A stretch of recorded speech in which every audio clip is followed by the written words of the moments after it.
이러한 말이 있습니다. 생각은 그 사람을 건축해내는 설계도이다. 생각은 그 사람을 건축해내는 설계도이다. 왜냐하면 생각 여하에 따라서 그 사람의 행위가 선하게 혹은 악하게 표면화되기 때문입니다. 성경도 이렇게 말씀합니다. 육신의 생각은 사망이요 영의 생각은 생명과 평안이니라.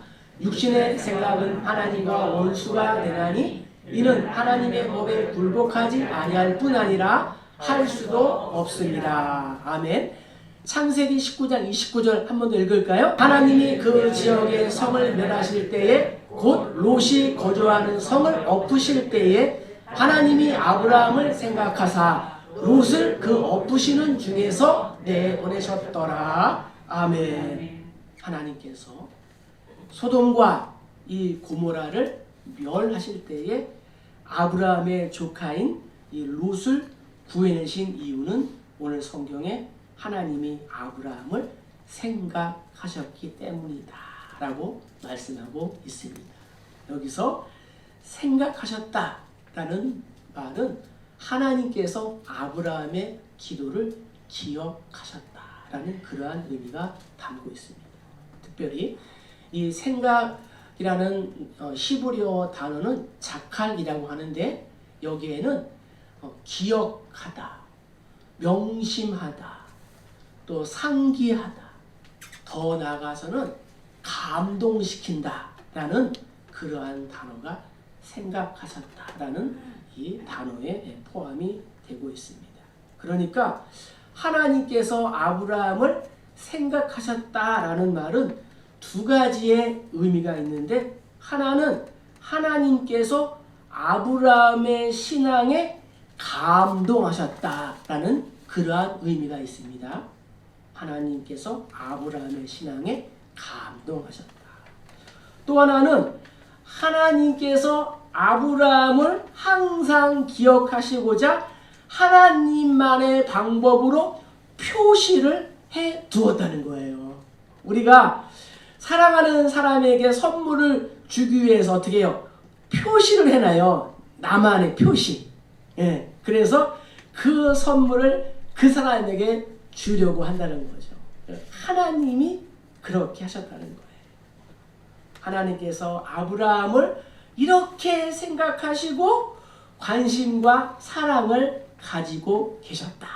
바라기는 올 한 해에 하나님께서 저와 여러분 또 사랑하는 우리의 모든 공동체에 사랑하시고 감동하시고 또 기억하시기를 주의 이름으로 간절히 축복합니다. 그런데 아브라함은 순탄한 삶을 살지 못했습니다. 아브라함이 누구입니까? 성경은 아브라함을 향하여 믿음의 조상이라고 합니다. 그러나 우리는 아브라함의 믿음이 하루아침에 생긴 것이 아니라 고난과 시련과 더불어 성장해 왔음을 알 수가 있습니다. 밭의 곡식은 서리와 이슬과 가뭄의 고통 속에서 열매를 맺듯이 우리의 믿음도 우리의 이 생활 속에 온갖 시련과 고통 속에서 비로소 열매를 맺고 완성이 되는 것입니다. 그러므로 오늘 우리는 믿음의 조상 아브라함과 이 사라의 생애를 통해서 하나님께서 우리에게 주시는 교훈을 몇 가지로 살펴보도록 하겠습니다. 먼저 우리 10절을 읽겠습니다. 그 땅에 기근이 들었으므로 아브라함이 애굽에 거류하려고 그리로 내려갔으니 이는 그 땅에 기근이 심하였습니다. 아멘. 오늘 성경을 통하여 우리가 알 수 있는 것은 사람은 강점과 약점을 다 가지고 있다는 거예요. 이 세상에 강점만 있는 사람은 없습니다. 또 약점만 가지고 있는 사람도 없습니다. 하나님께 선택받은 아브라함과 사라도 사람이었기 때문에 약점 속에 때로는 강점 속에 살아가는 사람이었습니다. 먼저 사라의 약점은 무엇이었을까요? 자녀를 낳지 못한다는 것. 이것이 사라의 약점이었습니다. 당시 이것은 여자에게 치명적인 약점이었습니다. 창세기 16장은 이렇게 고백합니다. 사레가 아브라함에게 이르되 여호와께서 내 출산을 허락하지 아니하였으니 원하건대 내 여종에게 들어가라. 내가 혹 그로 말미암아 자녀를 얻을까 하노라 하매 아브라함이 사레의 말을 들으리라 라고 말씀하고 있습니다. 뿐만 아니라 그녀는 성격적인 약점도 가지고 있었습니다.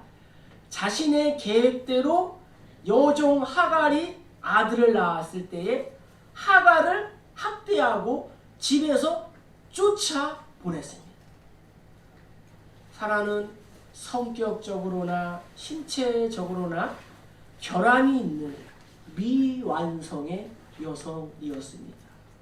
그러면 아브라함은 어떠했을까요? 아브라함은 가나안 땅에 기근이 왔을 때에 애굽으로 내려갔다라고 성경은 말씀하고 있습니다. 물이 귀한 이 팔레스타인에는 건기와 우기가 뚜렷합니다. 건기, 비가 오지 아니하는 이 10월, 11월 경우에는 강우량이 부족하면 거의 예외 없이 기근이 다가왔습니다. 오늘 본문에 의하면 당시는 어느 때보다 더 심한 가뭄이 찾아왔던 것으로 보입니다.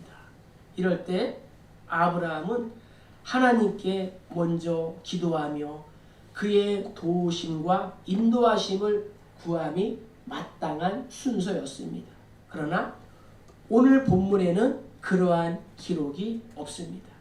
하나님께 묻지도 않은 채 생각도 하지 않고 기도도 없이 애굽으로 내려갔습니다.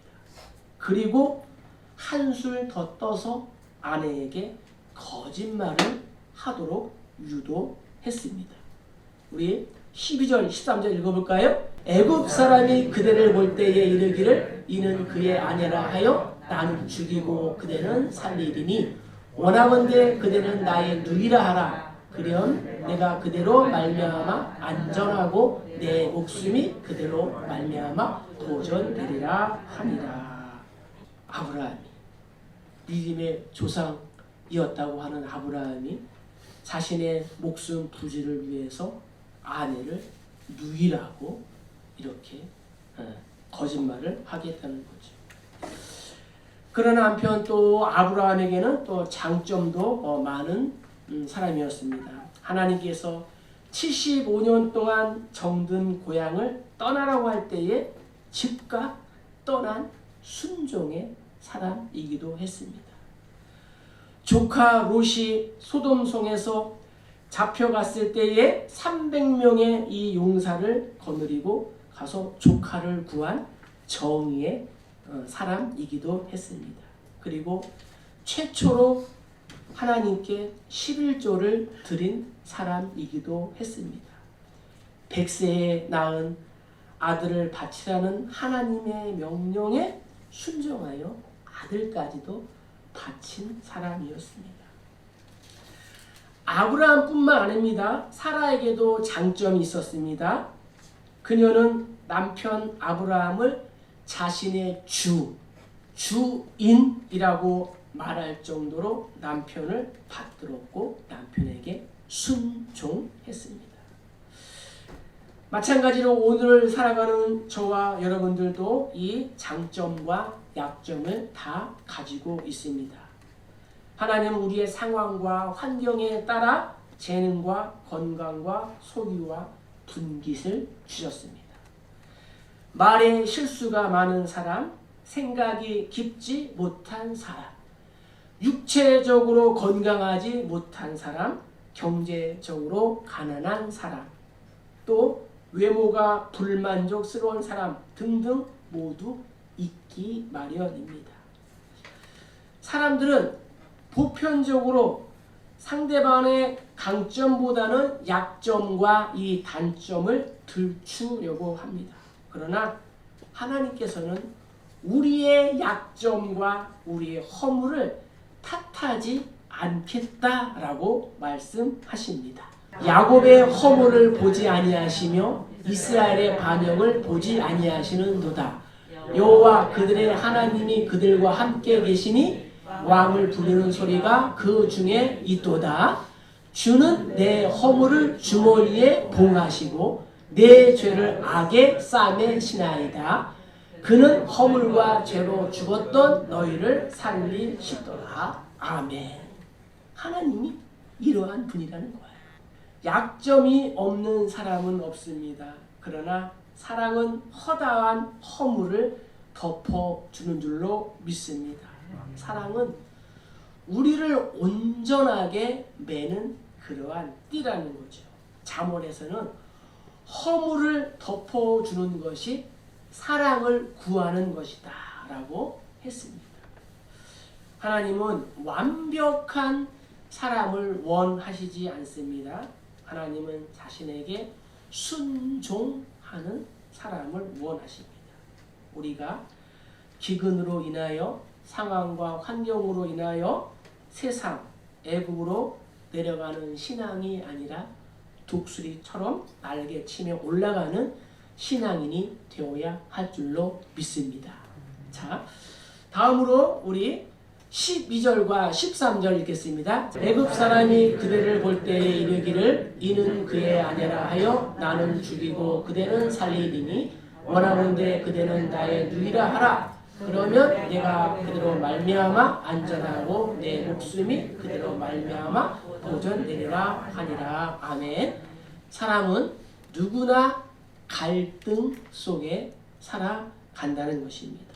창세기 13장도 보면은 이러한 말씀이 있습니다. 아브라함 일행 롯도 양과 소와 장막이 있으므로 그 땅이 그들의 동거하기에 넉넉하지 못하였으니 이는 그들의 소유가 많아서 동거할 수 없었음이니라. 그러므로 아브라함의 가축의 목자와 롯의 가축의 목자가 서로 다투고 또 가나안 사람과 브리스 사람도 그 땅에 거주하였는지라. 무슨 말씀이에요? 우리는 아브라함의 목자들과 롯의 목자들 간의 다툼과 갈등이 있었다는 것입니다. 아브라함이 롯에게 말합니다.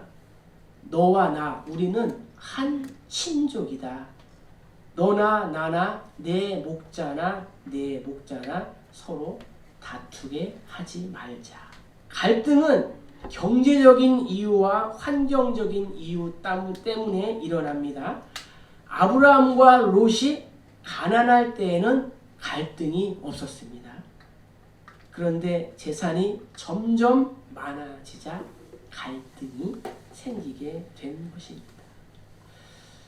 아무리 사이가 좋은 형제라도 물질이 개입되면 문제가 생기게 되는 것입니다. 권력도 아버지와 아들이 나누어 가질 수가 없습니다. 그런데 이 땅에 가나안 사람과 브리스 사람, 이방 사람들도 함께 거주했다고 합니다. 이들은 누구예요? 불신자들이라는 거예요. 아브라함과 롯은 신자인데 불신자들과 신앙적으로 겪는 갈등 또한 고통스럽다는 것을 우리에게 말씀해 주고 있습니다. 오늘날도 불신자들과의 갈등, 고부간의 갈등, 교회 안에서의 갈등, 주도권을 서로 차지하려는 갈등, 세대 간의 갈등 등 사람들은 누구나 이 갈등을 가지고 살아가고 있습니다. 갈등의 어원을 살펴보았습니다. 갈등의 한자를 살펴보니까 칡갈에다가 등나무 등 합쳐가지고 갈등이라는 거예요. 그러니까 칡과 등나무는 모두 한 대를 휘감고 올라가는 성질이 있는데 칡은 오른쪽으로 이렇게 또 올라가고 등나무는 또 왼쪽으로 이렇게 올라가는 거예요. 그러니까 이 둘이 같은 나무를 타고 오르게 되면은 서로 목을 조르는 듯이 얽히고 설키게 된다는 거예요. 이것을 인생사에 비유해서 목표나 이해관계가 달라서 서로 적대시하거나 충돌하는 것을 의미하는 단어가 갈등이라는 것입니다.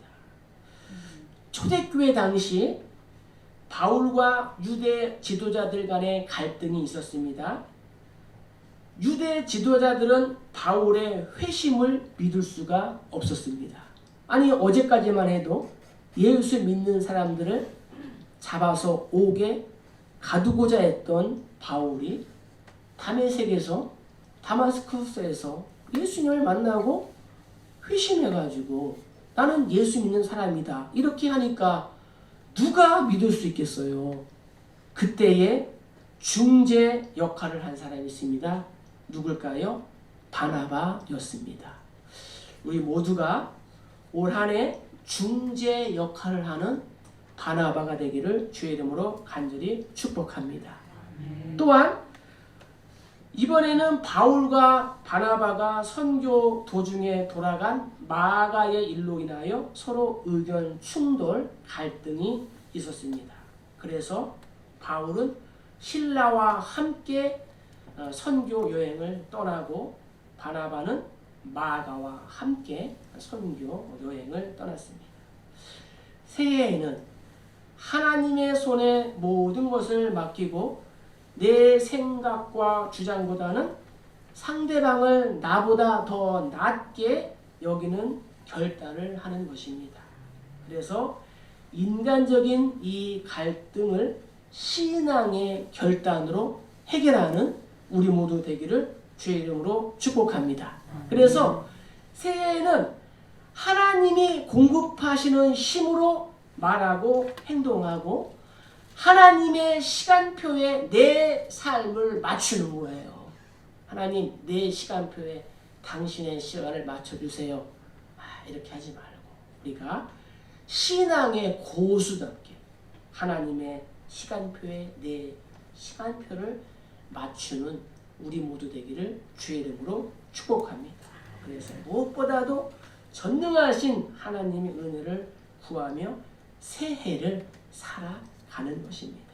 자, 세 번째 우리 18절 읽겠습니다. 바로가 아브라함을 불러서 이르되 내가 어찌하여 나에게 이렇게 행하였느냐? 내가 어찌하여 그를 내 아내라고 내게 말하지 아니하였느냐? 창세기 18장 12절도 함께 읽읍시다. 사라가 속으로 웃고 이르되 내가 노사였고 내 주인도 늙었으니 내게 무슨 즐거움이 있으리요. 사람은 불신에 빠져 살아가기도 한다는 것입니다. 아무리 믿음이 좋은 성도라도 상황과 환경으로 인하여 때때로 불신앙에 빠질 수가 있다는 거예요. 아브라함은 자신의 목숨을 위해서 하나님을 이용했고 또 아내를 이용했고 심지어 이방 사람을 이용하고 또 불신했습니다. 이방 사람인 애굽의 바로 역시도 하나님의 사람인 이 아브라함을 불신했다는 거죠. 하나님께서 아브라함이 99세 되던 때에 찾아오셨습니다. 아브라함아, 내년 이맘때에 내 아내가 아들을 낳을 것이다. 내 아내 사라에게 아들이 있으리라 하시니 사라가 그 뒤 장막 문에서 들었어요. 사라가 속으로 웃고 이르되 내가 노쇠하였고 내 주인도 늙었으니 내가 무슨 즐거움이 있으리요 했다는 거죠. 예수 믿으면 이 구원을 받는다라는 기본적인 신앙은 있으나 세상의 모든 상황과 환경 속에서 나의 믿음이 종종 약해져서 불신앙적인 생활을 하기도 합니다. 믿음이 좋다가도 떨어질 때가 있습니다. 불신이 왜 생깁니까? 불신은 현실의 이 어려움이 나의 믿음보다 더 커 보일 때 생기게 되는 것입니다. 현실이라는 큰 바위 덩어리가 내 마음을 짓누를 때에 믿음이 약해지는 것입니다. 그러한 저 여러분에게 하나님 이렇게 말씀하십니다. 여호와께 능하지 못한 일이 있겠느냐? 기한이 이를 때에 내가 내게로 돌아오리니 사라에게 아들이 있으리라. 할렐루야. 겨울에 창문을 열어두면 찬바람을 맞아 감기에 걸리듯이 세상 일에 우리가 치매를 붙이고 세상 사람들을 더 많이 만나고 세상적인 일에 관심을 갖다 보면 우리의 믿음은 자꾸 약해질 수밖에 없는 것입니다. 새해에는 하나님을 정말 신뢰하고 하나님께 전심을 다하는 저와 여러분이 되기를 축복합니다. 그리고 우리 사랑하는 우리 교회 이 믿음의 공동체와 함께 웃고 함께 우는 우리 모두 되기를 주의 이름으로 간절히 축복합니다. 네 번째 이제 2절과 3절 읽겠습니다. 내가 너로 큰 민족을 이루고 내게 복을 주어 내 이름을 창대하게 하리니 너는 복이 될지라. 너를 축복하는 자에게는 내가 복을 내리고 너를 저주하는 자에게는 내가 저주하리니 땅의 모든 족속이 너로 말미암아 복을 얻을 것이라 하신지라. 아멘.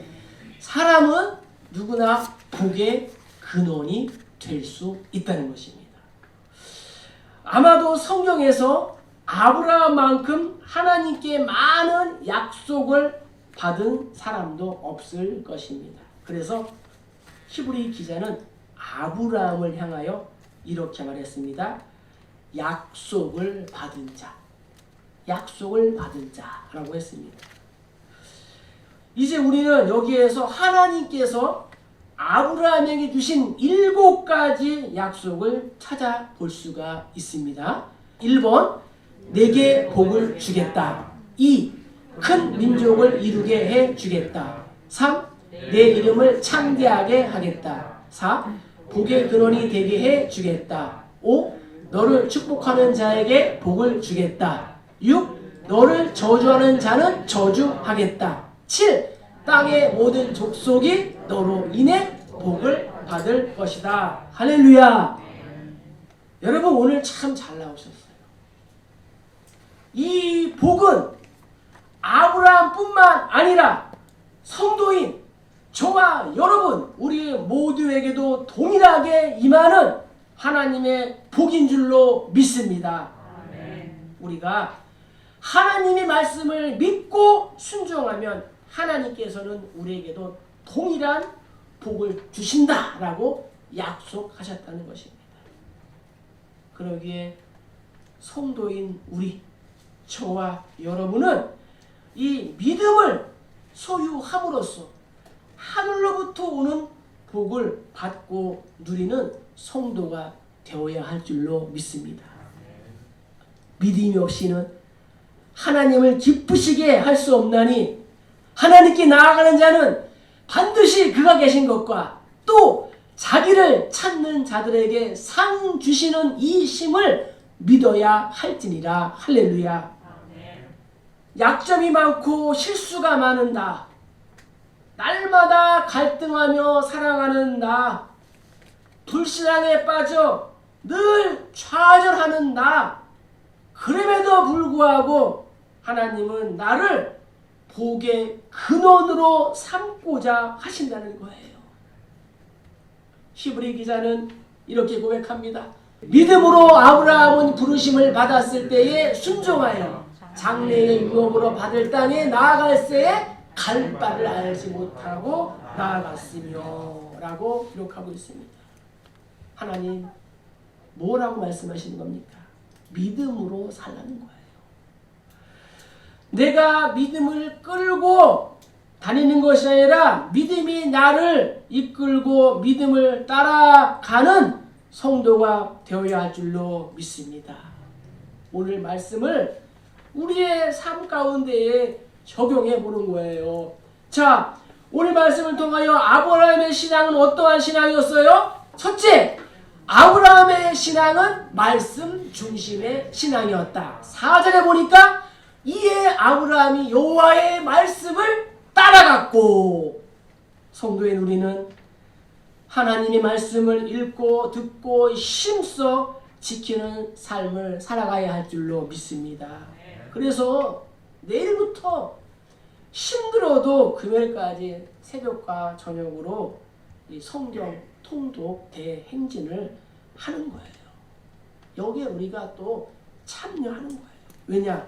아브라함처럼 말씀을 듣고 말씀을 따라 순종하며 살아갈 때에 하나님께서 주시는 이 복을 받을 수 있기 때문입니다. 두 번째는 아브라함의 신앙은 기도하는 신앙입니다. 8절 읽겠습니다. 거기서 베델 동쪽 산으로 옮겨 장막을 치니 서쪽은 베델이요 동쪽은 아이라. 그가 그곳에서 여호와께 제단을 쌓고 여호와의 이름을 부르더니. 아멘. 여호와의 이름을 불렀다 하는 것은 뭐예요? 기도했다는 거예요. 아브라함은 가는 곳마다 하나님께 제단을 쌓고 하나님의 이름을 부르며 기도했다는 거예요. 기도는 우리의 안식 빛으로 인도하니 앞이 캄캄할 때 기도 잊지 마시기를 주의 이름으로 축복합니다. 자, 그리고 마지막으로 셋째는 뭐예요? 아브라함의 신앙은 예배 중심의 신앙입니다. 7절 여호와께서 아브라함에게 나타나 이르시되 내가 이 땅을 내 자손에게 주리라 하신지라. 자기에게 나타나신 여호와께 그가 그곳에서 제단을 쌓고. 아멘. 아브라함의 신앙은 예배 중심의 신앙이었다. 단을 쌓는 신앙이란 예배하는 신앙을 말하고 있습니다. 성도인 우리의 삶에도 예배가 중요한 거예요. 예배의 제단을 쌓는 것입니다. 사람들 중에는 TV로, 유튜브로, 라디오로 예배드리고 또 야외에 가서 예배를 드리는 경우가 있습니다. 그러나 교회에서 드리지 않는 그러한 예배는 올바른 신앙이라, 건강한 신앙이라 할 수가 없는 것입니다. 우리가 학교에 다니지 않고 공부하기가 어렵듯이 교회 생활 없이, 예배 생활 없이 신앙 생활하는 것은 결코 건강하지 않은 것입니다. 역량이 불균형적으로 이루게 되는 것입니다. 우리의 신앙은 주일 예배 한 번만으로 신앙이 자라지 않습니다. 제자훈련도, 봉사도, 전도도, 헌신도 중요하지만 가장 중요한 것은 내가 하나님과 직접 만나는 예배, 교제인 줄로 믿습니다. 아브라함은 이러한 신앙을 통해서 믿음의 조상이 되었고 성경에 기록된 대로 위대한 신앙인이 되었다는 것입니다. 이제 말씀을 마칩니다. 새해에는 우리가 믿음의 조상들처럼 살아가야 하지 않겠습니까? 이제는 저와 여러분 우리의 차례인 줄로 믿습니다. 우리가 복을 받는 차례인 것입니다. 하나님께서 아브라함에게 주신 7가지 이 복을 받고 나누고 누려 누리는 또 나누어주는 그러한 통로가 되기를 주님의 이름으로 간절히 축복합니다.